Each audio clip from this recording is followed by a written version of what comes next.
The NBA playoffs aren't just about who wins the championship, they often set the stage for what's going to happen in the offseason. And this year, a couple of early exits are already raising serious questions about the futures of some teams, starting with the Memphis Grizzlies and the Milwaukee Bucks. Let's begin with Memphis. The Grizzlies were swept by the Oklahoma City Thunder, and it wasn't even close in the first two games. Game 3 was a heartbreaker. They had a massive lead, but Ja Morant got injured, they blew the game and never recovered. Now the front office has to look in the mirror and ask, can we still build around this core? Ja Morant is making max money. Desmond Bane is on a massive contract. Jaren Jackson Jr. is up for an extension soon. That's a lot of money tied up in a group that's now failed to win a playoff series in back-to-back years. Remember, this was the 2 seed just a couple of seasons ago. Since then, they've regressed, firing head coach Taylor Jenkins, dumping the Marcus Smart contract at the cost of a first-round pick, and struggling to stay healthy. So, what's next? Memphis could shop around for a small forward. There's even wild speculation about trying to get Kevin Durant, but that would mean parting ways with a major piece like Desmond Bane. They've still got some young talent in G.G. Jackson, Vince Williams, and rookies like Zach Edey, but with the West getting stronger, the Grizzlies are clearly falling behind teams like OKC, Houston, San Antonio, and both LA teams. Then there's the Milwaukee Bucks, who are in an even worse situation. They're down 3-1 in their series, and Damian Lillard just tore his Achilles. At 34 years old, he's likely out for the entire 2026 season. That's devastating. The Bucks don't have many young players. They don't have their own draft picks. And their tradable assets are almost non-existent. Bobby Portis, Brook Lopez, and Gary Trent Jr. are all likely to walk. Kyle Kuzma is one of the few tradable contracts they have, and he hasn't been good enough to bring much back. So now what? The only way out might be to trade Lillard, if anyone wants him now, or make the ultimate move, entertain trade offers for Giannis Antetokounmpo. No team wants to do that. But if they can't improve fast, Giannis might want out himself. He's owed $54 million next season, and with no Dame, no draft picks, and no depth, he's basically stuck wasting another year of his prime. The Bucks could file for a disabled player exception to get some financial relief, but that doesn't come close to replacing what Dame brings when healthy. Teams like Miami, Brooklyn, and Houston are probably already lining up with calls. If Milwaukee's front office can't find a miracle fix, this summer could be the start of something massive, the end of the Giannis era. While some playoff teams are collapsing under pressure, others are showing signs of serious growth, and that includes the Orlando Magic and the Houston Rockets. Both teams are loaded with young talent, and this offseason could be the moment they push all their chips in to level up. Let's start in Orlando. The Magic are currently down 3-1 to the Boston Celtics, but don't let that fool you, this team is building something special. They play with grit, toughness, and physicality, and nearly every game in this series has been competitive. What's most impressive? Their young core. Paolo Banchero is just 22, Franz Wagner is 23, and together, they're forming a legitimate foundation for a future title contender. Paolo looks like he can be a true number 1 option.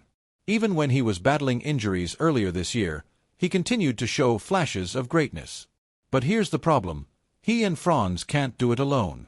The Magic desperately need scoring help, especially in the backcourt. At times, the offense is just too reliant on those two. The good news? They'll be healthier next season.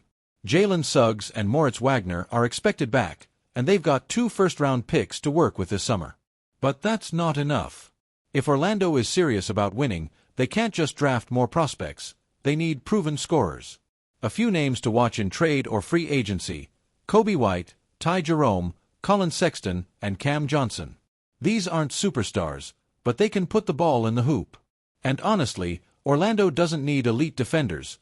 They're already one of the best defensive teams in the league. They just need shot makers.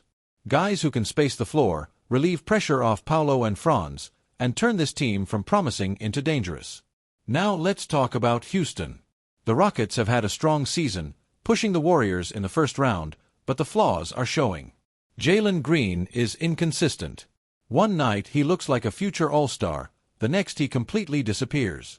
Meanwhile, Amen Thompson has been a breakout star, and Alperen Sengun made his first All-Star appearance, proving he's one of the best young bigs in the league.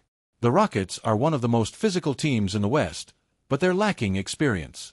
That's why this offseason might be the right time to bring in a veteran star, someone like Kevin Durant, Devin Booker, or even Giannis if he becomes available.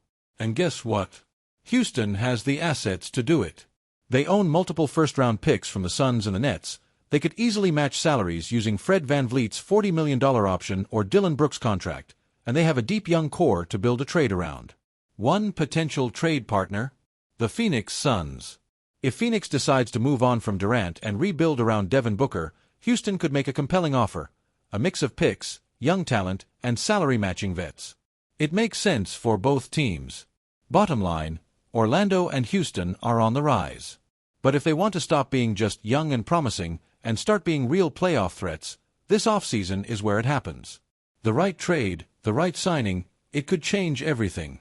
Now let's shift our focus to the veteran-heavy teams, specifically the Los Angeles Lakers, Denver Nuggets, and LA Clippers. These are squads with championship experience, aging stars, and urgent timelines. The 2025 offseason could be a breaking point for each of them. Starting with the Lakers, who are currently down 3-1 to the Minnesota Timberwolves. And while it's never smart to count out LeBron James, the truth is, this team looks overmatched, especially on the defensive end and in terms of size. They tried to fix that issue at the trade deadline. They had a deal lined up for Mark Williams, a young, athletic, rim-running big man, but that trade got rescinded. Now it's clear, the Lakers will revisit the market for a mobile shot blocker this offseason. Expect them to target guys like Mark Williams again, or perhaps Nick Claxton from Brooklyn. Jackson Hayes simply hasn't worked out, and with LeBron entering what could be his final season, the Lakers have to move fast. LeBron will be 41 years old and entering his 22nd season, but he's still performing like a top 30 player. That's rare, and it means the front office has a responsibility to build a real contender around him. Don't be surprised if the Lakers start dangling some of their depth pieces, Dalton Knecht, Jared Vanderbilt, Rui Hachimura, or even Dorian Finney-Smith, in trades. And yes, they'll probably give up more draft capital too. The goal is simple: go all in for the 2026 season while LeBron is still around. Now let's talk about the Denver Nuggets, the defending champs from 2023. Right now, they're locked in a wild first-round series with the Clippers, and if they lose early, it could signal the need for big changes. Why? Because this team is trending in the wrong direction.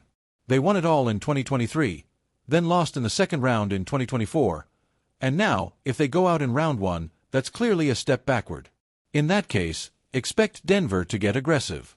Jamal Murray, Aaron Gordon, or Michael Porter Jr. could all be on the table in trades. The goal?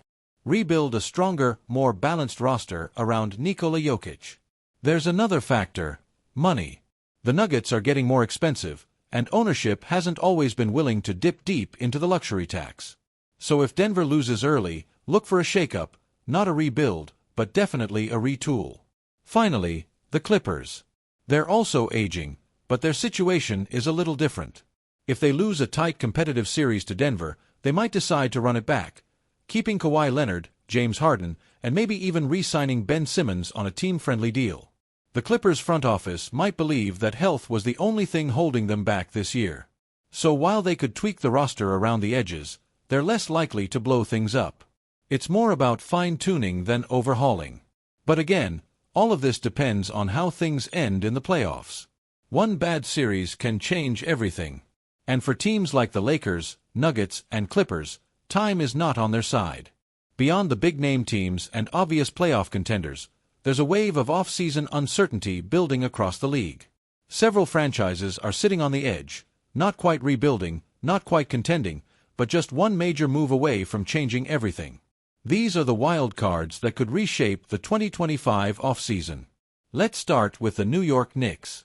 They're currently up 3-1 in their series, but how they finish the playoffs could dictate everything. If they manage to push Boston to 6 or 7 games in the next round, they might run it back next season. But if they get crushed in 4 or 5 games, especially if it's not even close, expect major changes. Key decisions loom around Mikal Bridges, who's extension eligible, and Karl-Anthony Towns, who might be flipped again. OG Anunoby is also on a big contract, and the Knicks have a bench that badly needs upgrades. If they want to chase a superstar, someone like Giannis Antetokounmpo, They'll need to package contracts and picks creatively. And they might just do it. The Knicks have been quietly stacking pieces for a blockbuster. Meanwhile, Miami is always lurking. They've got some bloated contracts on the books, like Duncan Robinson and Terry Rozier, but they're still a threat to make a splash. Could they go after Kevin Durant? It's possible. Imagine a core of Tyler Herro, Bam Adebayo, and Durant in the Eastern Conference. That's a real threat, especially if they can hold onto assets like Jamie Jaquez Jr., Nikola Jovic, or Khalil Ware. If Durant becomes available, and it sounds like the Suns will be open to that, Miami, Houston, and even the Knicks could jump into the mix. And that brings us to Phoenix, who desperately need depth and draft capital. Trading KD could be the only realistic way to get both. Keep an eye on them. They may follow the Clippers model, building around Booker with defensive-minded role players instead of another superstar. Elsewhere, you've got a ton of question marks. Chicago, Atlanta, and Toronto are all in no man's land. Any of them could blow things up. Philadelphia is one star away from making a serious run, and they'll be aggressive. Brooklyn is loaded with picks and itching to trade for a star. New Orleans may finally pull the plug on the Zion Williamson experiment, especially with a new front office. Portland could surprise everyone and chase a win-now move. Sacramento needs to decide if Domantas Sabonis is their long-term answer. And Dallas has to figure out what the team looks like next year without Kyrie Irving, who could miss significant time. This is shaping up to be one of the most unpredictable off-seasons in recent memory. Whether it's stars on the move, surprise trades, or teams making panic decisions, the ripple effects from the 2025 playoffs are just beginning.